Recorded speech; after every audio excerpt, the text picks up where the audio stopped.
Sermon is entitled, His Grace is Sufficient. Good morning, SCN family. It's a delight and a joy to see all your faces. It's been such a long time since we've gathered together, and I know many of you have been longing to come and gather as one body to physically worship the Lord. And it's good to see your faces, even though half of it's covered. I know that this morning I haven't worn these pants for about 5 months, and when I was wearing them, I noticed the stomach area was very, very tight. I've never had it this tight before, so I feel like I need to probably go on a diet this week. Today I want to start off with a question. The question is this: besides Jesus, who is the most famous person known to have lived an exemplary moral life? Okay. Can you think of someone who you would consider to be a very famous person who's lived an exemplary moral life? Well, I'm sorry? Joseph in the Old Testament. Joseph, yes, Joseph, definitely. And I know your name is also Joseph as well. Okay, all right. My mother actually named me after Joseph as well, so I know that he did live a moral life, yet he was not the perfect person in the Bible, but nonetheless, he did live a very moral life. Jonathan? Job, Job, yes. Job as well. Okay, all right. So there's many people. We can think of a long list.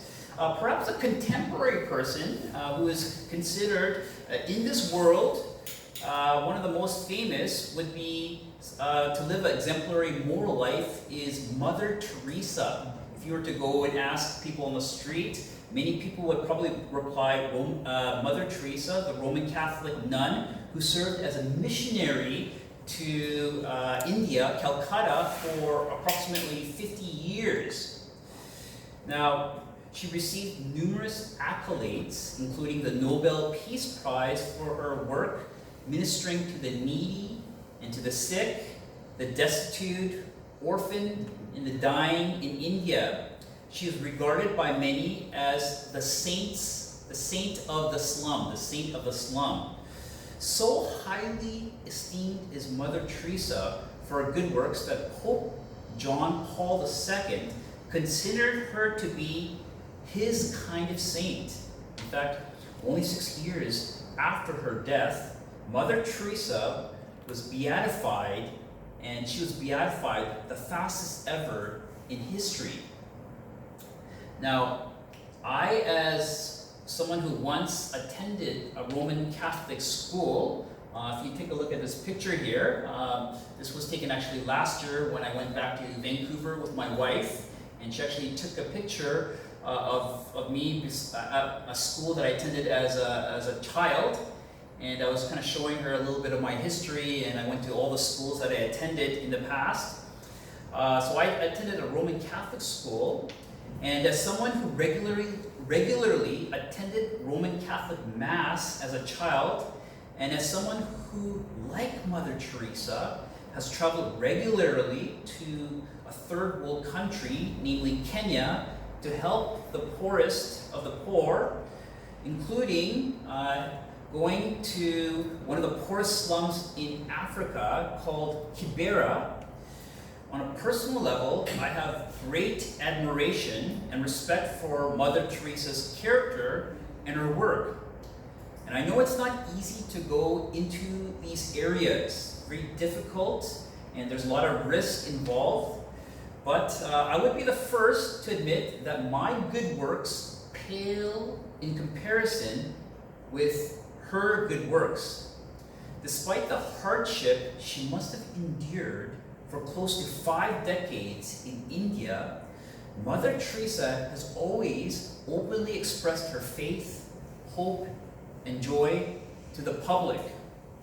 Nonetheless, her diary and her own private letters to father confessors exposes a shocking and heartbreaking story revealed after her death in a book called Mother Teresa, Come Be My Light. Okay, and I actually have it right here, and I did read parts of this, Mother Teresa, Come Be My Light, and this was published by Father Brian, I'm going to butcher this name, Koledchuk, okay? And this man here was associated with Mother Teresa until her death in 1997. And Father Brian is the postulator of Mother Teresa's beatification and canonization. And he's also the director of the Mother Teresa Center. So this person would be the right person to perhaps publish a book on Mother Teresa.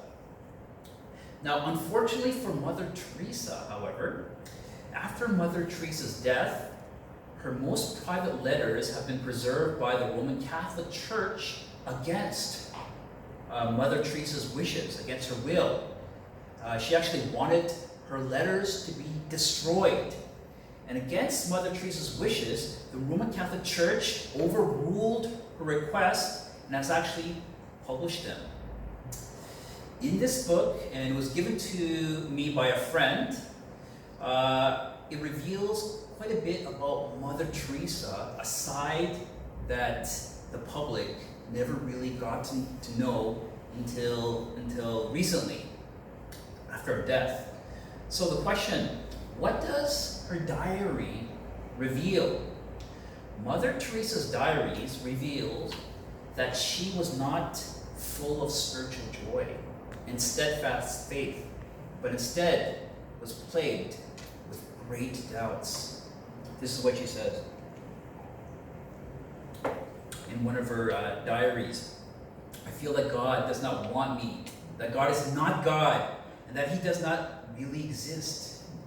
People think my faith, my hope, and my love are overflowing, and that my intimacy with God and union with His will fill my heart. If only they knew. Heaven means nothing. Quite surprising. In 2007, David Van Biema wrote on Mother Teresa's shocking words in Time magazine. He stated that in more than 40 communications, Mother Teresa bemoans the, quote, dryness, darkness, loneliness, and torture she is undergoing. She compares her life to hell, and at one point, Mother Teresa says it has driven her to doubt the existence of heaven and even of God.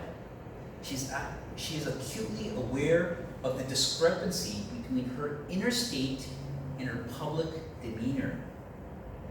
In one of her letters, Mother Teresa wrote to Archbishop Ferdinand Perrier, "Please pray especially for me, for there is such terrible darkness within me, as if everything was dead." And in another confession, she reveals, "In my soul, I feel God does not want me, that God is not God, and that He does not really exist."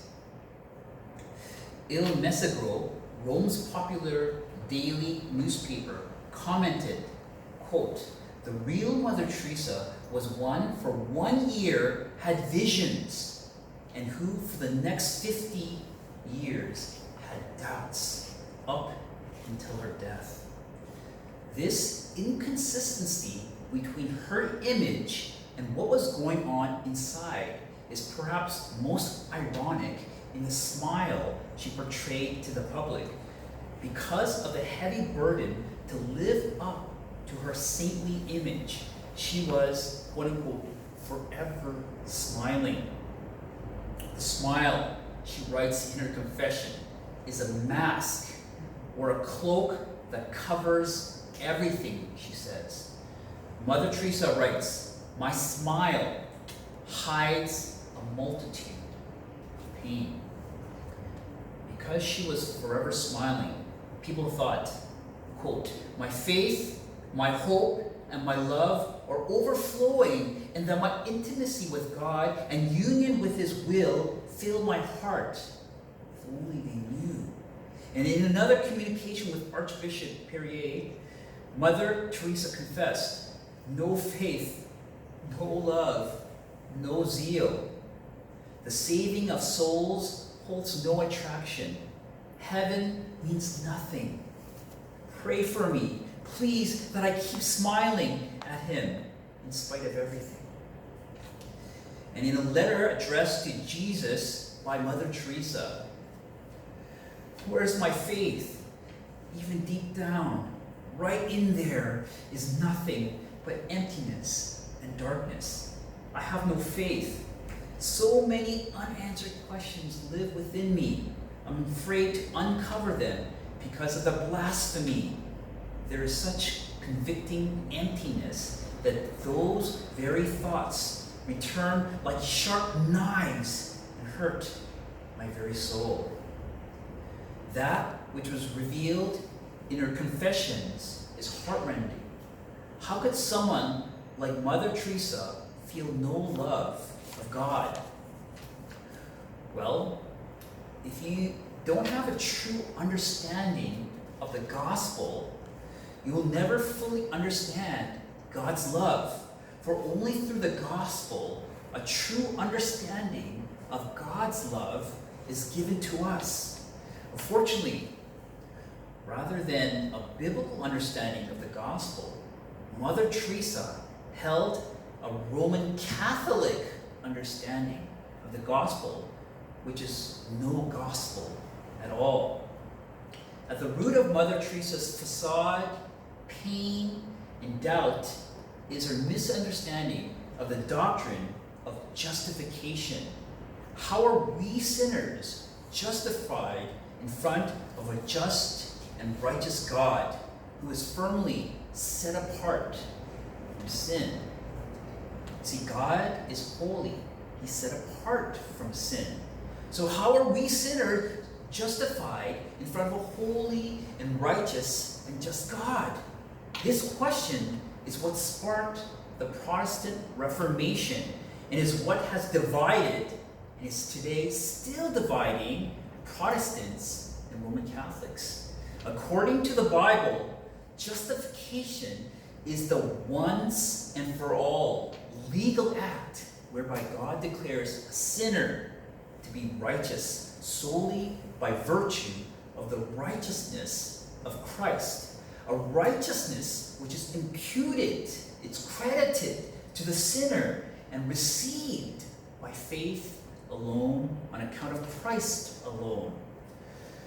Mother Teresa was, however, indoctrinated with the Roman Catholic teaching that justification is based on inherent righteousness. That is, righteousness in and done by the justified person, which is no gospel at all.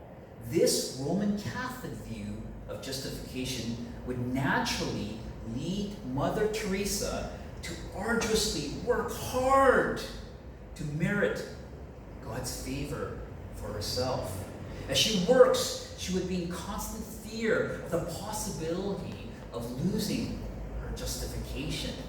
This belief is in accordance to the Roman Catholic decrees and canons of the sixth session of the Council of Trent, one of the most authoritative councils of the Roman Catholic Church. It says, "No one can be certain that one has received the grace of God or is justified. Justification is progressive and is increased, and justification can be lost at any point in the Roman Catholic's life, even if faith is not lost. Thus, because of their statement of faith on justification, Roman Catholics are naturally inclined to be in a constant state of worry about their salvation. At the heart of this uncertainty and fear of losing salvation is the Roman Catholic's unbiblical view of what Christ's suffering and death actually accomplished. Did Christ take within himself all the sin and the guilt of the world and suffer the specific punishment for that sin and guilt? as Protestant Christians have been contending for centuries? Rome's answer is no. Christ did not take upon himself the entire punishment required for man's sin. According to Robert Sungenis, who is a leading Catholic apologist and president of Catholic Apologetics International, this is what he articulates. The Roman Catholic position, by stating that Christ's death merely appeased God's anger against God. That's all it did. Jesus persuades God to relent of his anger.